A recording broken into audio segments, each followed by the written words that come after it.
আসসালামু আলাইকুম। আমি ডাক্তার মোহাম্মদ শাহিনুর রহমান, নবজাতক ও শিশু কিশোর রোগে অভিজ্ঞ। আজকে আমরা একটি গুরুত্বপূর্ণ টপিকস নিয়ে আলোচনা করব, যে হচ্ছে শিশুর প্রথম দাঁত ওঠা ও তার যত্ন। শিশুর প্রথম দাঁত ওঠা নিয়ে সমস্ত বাবা মাই অনেক অপেক্ষায় থাকেন, এবং এটা অনেক আনন্দ ঘন একটা বিষয় যে প্রথম দাঁত কখন উঠবে।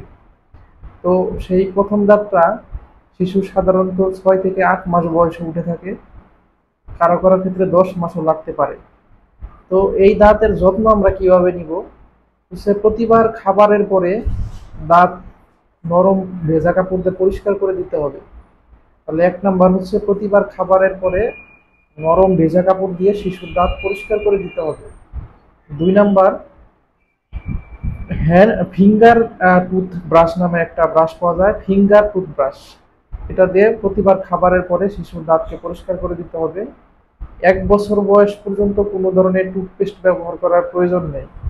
1 বছর পর থেকে মানে প্রয়োজনীয় পরিমাণ টুথপেস্ট ব্যবহার করা যাবে।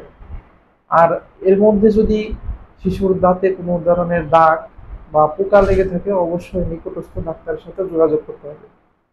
ধন্যবাদ আমাদের সাথে থাকার জন্য। পরবর্তীতে নতুন কোনো টপিক নিয়ে আলোচনা আসবে।